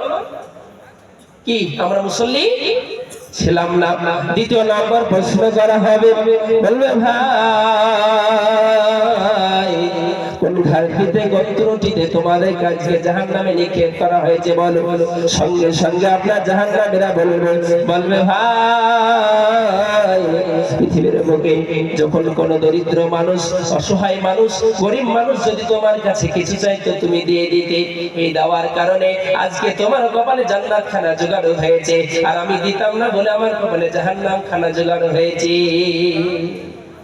আমার বাবা জীবনেরা, এখান থেকে একটা বিষয় ক্লিয়ার করে নিতে হবে, কোন মানুষ যদি আপনার কিছু চাই, আপনার কাছে হাত পাতে, সাধ্য অনুযায়ী আমরা আল্লাহ রাস্তায় খরচ করবো। যে বলুন না ইনশাআল্লাহ। সাহাবারা জিজ্ঞাসা করলেন, ইয়া রাসূলুল্লাহ, ইয়া হাবিবাল্লাহ, নবী গো, ইসলামের মধ্যে সবথেকে ভালো আমল কয়খানা? আমার নবী, বিশ্ব নবী, নবী মুহাম্মদুর রাসূলুল্লাহ সাল্লাল্লাহু তাআলা আলাইহি ওয়াসাল্লাম বললেন, ইসলামের মধ্যে সবথেকে ভালো আমল হলো 3খানা। কয়টা? তাড়াতাড়ি বলুন। 3টে। 1 নম্বর হলো কলা তুতিমতাম। আপনার পাড়া প্রতিবেশীর মধ্যে কোন মানুষ যদি গরিব অসহায় হয়, দুস্থ হয়, সারাদিন উপোস থাকে, না খেয়ে থাকে, মুসলমান হিসাবে কর্তব্য হবে, মুসলমান হিসাবে দায়িত্ব হবে, তার মুখে 2 মুঠো খাবার তুলে দেওয়া। আমরা তুলে দেব, জোরে বলুন না ইনশাআল্লাহ। আমল হবে তো কথা বলেন। পাড়া প্রতিবেশীর মধ্যে কোন মানুষ যদি ক্ষুধার্ত অবস্থায় থাকে, তার মুখে 2 মুঠো খাবার তুলে দেওয়া। নবী আমার বললেন, ইসলামের মধ্যে সবথেকে ভালো আমল। সাহাবারা জিজ্ঞাসা করলেন, ইয়া রাসূলুল্লাহ, ইয়া হাবিবাল্লাহ, নবী গো, তারপরে কি? আমার নবী বললেন, তাকরাউ সালাম। এক অপরের সঙ্গে যখন দেখা হয়ে যাবে, এক মুসলিম অপর মুসলিমের সঙ্গে যখন দেখা হবে, তোমরা সালাম দিবে। আমরা দিব, জোরে বলুন না ইনশাআল্লাহ। বড় দুঃখ লাগে, বড় কষ্ট লাগে। আমরা বিভিন্ন জায়গায় যাই, মানুষের সঙ্গে আপনার উঠা বসা হয়, তো মানুষকে আমরা সালাম দিই। কিছু মানুষ আছে তারাও দেয়, অস্বীকার করছি না, কারণ সবাই তো খারাপ না, তো দেয়। তো কিছু মানুষ আছে, তো যদি সালাম দেয় আসসালামু আলাইকুম, তো বলে ঠিক আছে, তাই বলে। এটা উত্তর হলো নাকি? কথা বলে, এটা উত্তর হলো না? আবার বলে হুজুর সালাম দিয়ে লজ্জা দিলে কাপড়টা মার আছে, তাহলে এই তো পরিস্থিতি আমাদের। মানে সালামটা দিতে, সালাম দিলেই যে সালামের উত্তরটা দিতে হয়, এটা কিন্তু আমরা জানি না। কাপড় মার কে করেছে? মৌলভী সাহেব সালাম দিয়ে কাপড় মার করলো না, আগে ঠিক ছিল? কথা বলেন। বহরমপুর বাজার করতে গিয়েছে, বাজার করতে রাতে রাস্তাতে আপনার প্রস্রাবে চাপ হয়েছে, আপনার গাড়িটাকে রাস্তায় আপনার হ্যান্ডেলে ই করে দিয়ে, স্ট্যান্ড করে দিয়ে, আপনার কি বলে জমিনে নেমে আপনার চচা করে প্রসাব করতে শুরু করে দিয়েছে। কোনোদিন ঢেলাও ব্যবহার করলো না, টিস্যু ব্যবহার দূরের করে। তাহলে বলুন, ওই যুবক, ওই ব্যক্তি নিজে কাপড় মার করেছে না হুজুর সালাম দিয়ে মার করেছে? নিজেই করেছে। মুসলিম জাতি, মুসলিম কমিউনিটির মানুষ আমরা, যুবক ভাইরা, কিভাবে পবিত্রতা অবলম্বন করতে হয় সেটা পর্যন্ত আমরা জানি না। নবী আমার কত গ্ল্যামার ছিলেন, নবী আমার কত আপনার কি বলে কত সুন্দর ছিলেন, নবী আমার আদর্শ নবীর কেমন ছিল, নবীর আচার কেমন ছিল। যুবক ভাইরা, আমার বাবা জীবনের আমরা যদি জানতাম, আজকে আমরা কেউ অপবিত্র থাকতাম না, সবসময় পবিত্র তার সঙ্গে আমরা থাকতাম। আল্লাহ নবী সাল্লাল্লাহু আলাইহি ওয়াসাল্লাম আপনার আমাদের জন্য আপনার কি করে দিয়েছেন? হাদিসের মধ্যে আছে, তুমি যদি পানি করে যদি বন্দোবস্ত না থাকে, তুমি ঢেলা ব্যবহার করো, টিস্যু পেপার ব্যবহার করো। আমরা এই টিস্যু পেপার ব্যবহার করা কিন্তু এখন পর্যন্ত জানি না। জানি কথা বলে, রাস্তাতে পানি পাওয়াটা সব সময়তে পানির বন্দোবস্ত হবে না, কিন্তু টিস্যু পেপার যদি আপনি রেখে দেন সঙ্গে, প্রসাব করার সময় একটু ছিঁড়ে নিলেন, হয়ে গেল, ঢেলা ব্যবহার করলেন, হয়ে গেল পবিত্র। সেটা কিন্তু আমরা জানি না। এই তো আমাদের পরিস্থিতি। আর একটা কথা আপনাদেরকে লক্ষ্য করে দিই, আমার বিবাহ আপনার 40, 50, 60 বছর হয়ে যাচ্ছে, এক পা কবরে চলে গিয়েছে, কিন্তু এখন পর্যন্ত আমরা পবিত্রতা অবলম্বন করতে জানি না। গোসলের ফরজ কয়টা? তাড়াতাড়ি বলুন, গোসলের ফরজ কয়টা? এই তো পরিস্থিতি গো। একজন ভাই জিজ্ঞাসা করছে, মৌলানা সাহেব, বলে গোসল কা ফরজ কিতনে हैं? গোসলের ফরজ কয়টা? তো বলছে গোসল কা ফরজ 3 है। কয়টা? 3টি। বলে কি কি বলো তো? বলে জানো না? বলে গামছা লুঙ্গের বদলা, গামছা লুঙ্গের বদলা। কথা বলে, গোসলের ফরজ এই 3টে। গোসলের ফরজ হলো মানুষ। আরেকটা জিনিস বুঝতে হবে আমাদেরকে, যে গোসল ফরজটা কখন হয়। কালকের কথা বলি, একটা যুবক ভাই আমার সঙ্গে একটু সম্পর্ক আছে, তো আমি বলছি যখন তুমি আমার সঙ্গে ঘোরাফেরা করো, তো তোমাকে একটা বিষয় এটা আগে শেখা, তারপর বাদ বাকি হবে, মানে নতুন নিউ। তো বলছি গোসলের ফরজ জানো তুমি? তো বলছে হুজুর জানি না। তো বলে ওই সুন্দর করে গোসল করে দিতে হয়, এটা গোসলের ফরজ। তাই বলছে আচ্ছা এটা না, তোমাকে জানতে হবে, আমি বলে দিচ্ছি। তো তাহলে গোসল ফরজ আমার কখনো এটাও বলেন হুজুর আমি তো জানি না, মানে গোসল ফরজ কখনো ওটাও জানে না। নাইট ফলস, যারা যুবক ভাই, নাইট ফলস, স্বপ্নদোষ হলে গোসল ফরজ হয়। স্বামী স্ত্রী মিলামেশা, স্বামী স্ত্রী সঙ্গম করলে গোসলটা ফরজ হয়। এটা কিন্তু আমরা অনেক আছে যে গোসল ফরজ হয়তো নতুন কিছু আপনার ফ্যাসিলিটি হতে পারে, নাও জানতে, এর জন্য ক্লিয়ার করে দিলাম। স্বামী স্ত্রী মিলামেশা করলে বা স্বামী স্ত্রী সঙ্গম করলে, যুবক ভাইরা আপনাদের যদি কারো স্বপ্নদোষ হয় বা নাইট ফলস হয়, তাদের তখন আপনার গোসলটা ফরজ হয়। তো গোসল ফরজ আপনি কিভাবে করবেন, পদ্ধতি কয়টা? তাড়াতাড়ি বলুন। 3টে। জানা দরকার আছে না নাই? অবশ্যই জানা দরকার আছে। পুরো জালসা শুনে যদি সঙ্গে কিচ্ছু না যায়, এই 3টে জিনিসকে পকেটে ভরে নিয়ে যাবেন, দেখবেন জীবনটা পরিবর্তন হবে। 1 নম্বর মনে রাখবেন, 1 নম্বর হলো গোসল। নিয়ম হচ্ছে গোসলের আগে গোসল করা হচ্ছে আপনার উজু করা হচ্ছে সুন্নত, পাটা ধোবেন না, এটা হচ্ছে গোসলের আগে উজু করা সুন্নত। গোসলটা যখন আপনার কমপ্লিট হয়ে গেল, আপনি 3 বার গড়গড়া করবেন। কি করবেন? গড়গড়া করবেন। 2 নম্বর, নাকের নরম মাংস পর্যন্ত পানি পৌঁছাবেন। 3 নম্বর হলো মাথার চারি থেকে নে পায়ের তেলা পর্যন্ত যেন একটা লোমও যেন শুকনো না থাকে। ভাইরা আমার, বাবা জীবনের বড় দুঃখ লাগে গো। আজকে আমাদের সমাজে আমরা কিভাবে পবিত্রতা অবলম্বন করতে হয় আমরা জানি না। আমার নবী বললেন, ইন্নাল্লাহা নাযীফুন ওয়া হিব্বুন নাযাফা, আমার আল্লাহ তাআলা পরিষ্কার পরিচ্ছন্ন এবং পরিষ্কার পরিচ্ছন্নতা ভালোবাসে। যারা বলুন না সুবহানাল্লাহ। তাহলে আমাদের পরিষ্কার পরিচ্ছন্ন থাকা দরকার আছে না নাই? অবশ্যই আছে। আমি কি বলছিলাম যে আমাদেরকে একটু পরিষ্কার পরিচ্ছন্নতা হতে হবে। নবী আমার বললেন, লা তাদখুলুল মালাইকাতা বাইতান ফীহি কালবুন ওয়া সূরাতুন ওয়া জুনুবুন, ওই বাড়িতে রহমতের ফেরেশতা প্রবেশ করে না যে বাড়িতে আপনার কোন মানুষের ছবি থাকে, আপনার কুকুর থাকে, আপনার নাপাক অবস্থায় থাকে, ওই বাড়িতে আমার আল্লাহ রহমতের ফেরেশতা প্রবেশ করে না।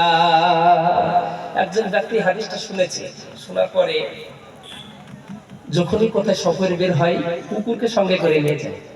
দেখবেন যারা ব্রিটেন ফ্রান্সের মানুষ হয়, মোবাইলের মাধ্যমে দেখতে পাবেন, তো তারা যেখানে যায় না কেন সঙ্গে করে গাড়িতে কুকুর ভরে নিয়ে যায়। কলকাতাতে দেখতে পাওয়া যায়, পাওয়া যায় না, কথা বলে পাওয়া যায়, সঙ্গে করে কুকুর বয়ে নিয়ে যায়। তো ওই ব্যক্তিটা এই হাদিসটা শুনেছে যে যেই বাড়িতে আপনার কি কুকুর থাকে, আপনার কি বলে নাপাক থাকে, কোনো মানুষের জীবজন্তুর ছবি থাকে, ওই বাড়িতে ফেরেশতা প্রবেশ করে না। এই হাদিস শুনেছে, শোনার পর যেখানে যায় কুকুরকে সঙ্গে করে নিয়ে যেতে। একজন মানুষের ভাই জিজ্ঞেস করছে, বলে ভাই তুমি তো মুসলিম গো, তো তুমি সবসময় কুকুরকে সঙ্গে করে নিয়ে বেড়াও কেন? তো বলছে, ভাই এই কারণেই নিয়ে যায়, আমার কাছে কুকুর থাকলে আজরাইল আসতে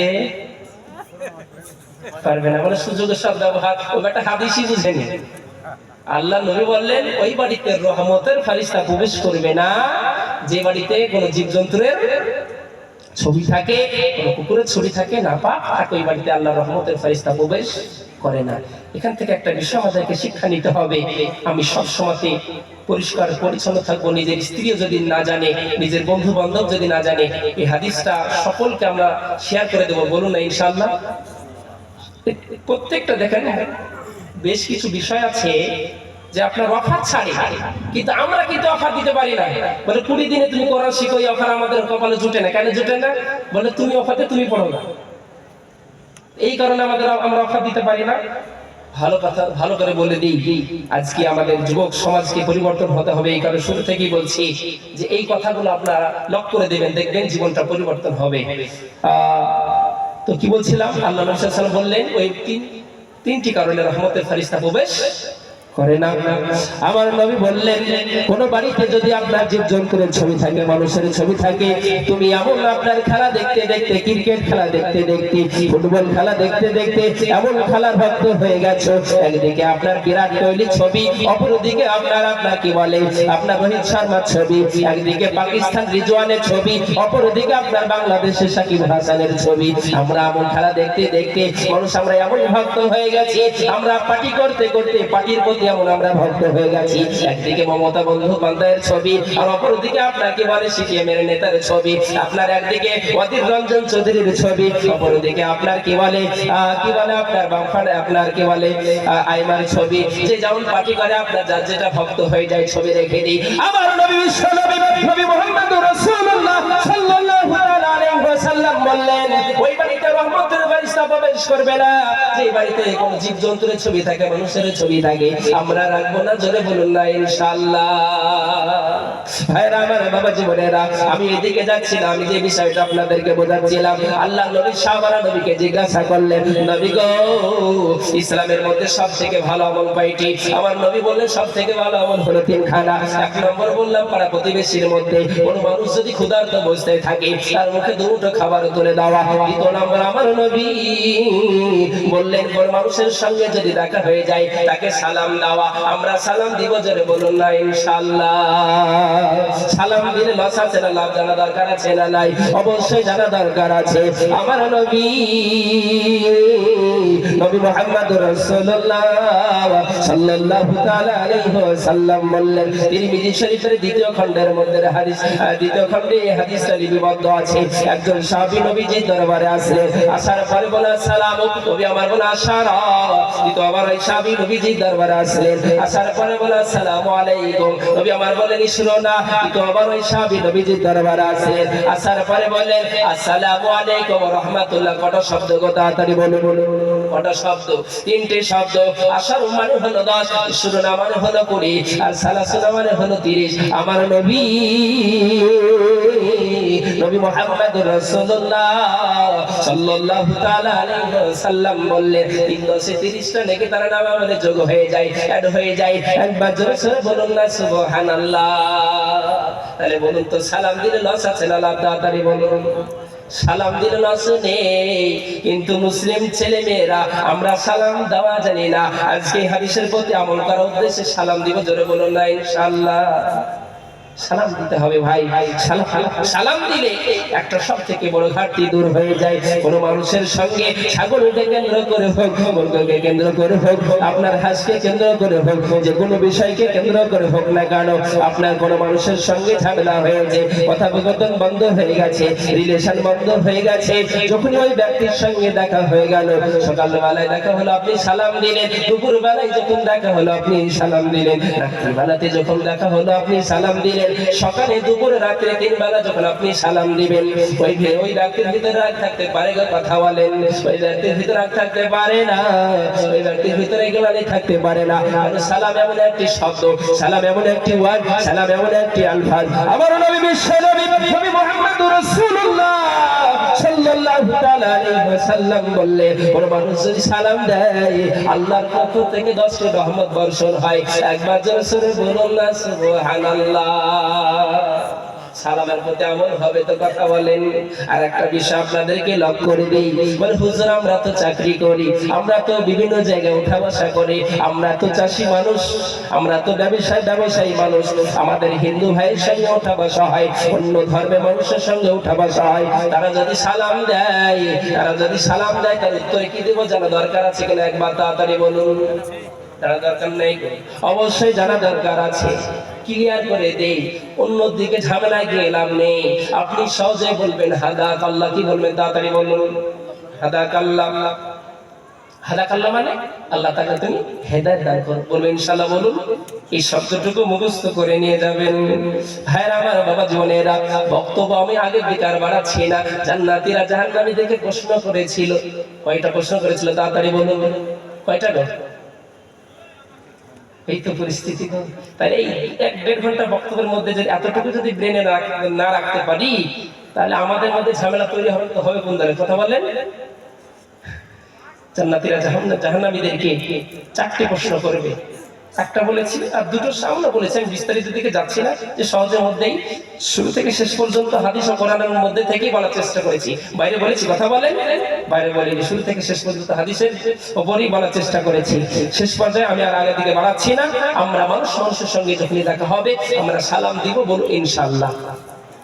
আচ্ছা মাগো বলো দেখি রাত্রি কেন কালো, আর সূর্য মামা কোথা থেকে পেল এত আলো, ফুলগুলো সব নানান রকম কেমন করে হয়, পাতাগুলি সবুজ কেন ফুলের মতো নয়, দুধ কেন বা এত সাদা, দুধ কেন বা এত সাদা, মরিচ কেন ঝাল, আমগুলি সব পাকলে পরে কেমনে হয় মালাল, চিনি এত মিষ্টি কেন, চিনি এত মিষ্টি কেন, তেঁতুল কেন টক, আর কালো এত কোকিল কেন, ফর্সা কেন বল, গাদার কেন সিংহ যায় না ঘোড়ার কাঁধে চুল, গাদার কেন সিংহ যায় না ঘোড়ার কাঁধে চুল, আর কলা গাছের হয় না টকরা তাই কি সৃষ্টি ভুল, মোর বোঝলে কোকোনাট, মোর বোঝলে কোকোনাট, কেন তৈরি করে চুলা, আর গান গিয়ে সব আগুন ধরাই এমন আত্মা ভোলা, কেউ গো পাখের নাই কোডানা, কেউ গো পাখের নাই কোডানা, কেমন খোদার শান, ঘোড়া কেন দাঁড়িয়ে ঘুমাই বলো আম্মি জান, পশু কেন কয় না কথা মানুষ কেন কয়, পশু কেন কয় না কথা মানুষ কেন কয়, বললাম গো এসব কেমন করে হয়, নারীর কেন গোপ গজায় না মুখে হয় না দাড়ি, আমাদের দিকে নারী গোপ গজায় নাকি? কথা বলেন। নারীর কেন গোপ গজায় না মুখে হয় না দাড়ি, আর গলার সুরে মধু ভরা বুকে দুধের হাড়ি, জোরে বলুন নারী তাকবীর। আমার আল্লাহ রব্বুল রব্বুল আলামিন এমন ভাবে নারী পুরুষকে সৃষ্টি করেছেন বাবা, চিনতে কোনো রকম সমস্যা হয় না, চিনতে কোনো রকম অসুবিধা হয় না। হয় কথা বলেন, হয় না? কিন্তু আমরা আল্লাহকে ভুলে যাই। আল্লাহকে ভুললে চলবে না, আল্লাহকে স্মরণ করতে হবে। আমরা করব, জোরে বলুন না ইনশাআল্লাহ। যাই হোক, আপনাদের সম্মুখে শুরু থেকে এই পর্যন্ত অনেক কথা বলেছি। যদি বলার মাধ্যমে যদি ভুল ত্রুটি হয়ে যায়, ছোট ভাই বা ছোট ছেলে হিসাবে আমাকে ক্ষমা করে দেন।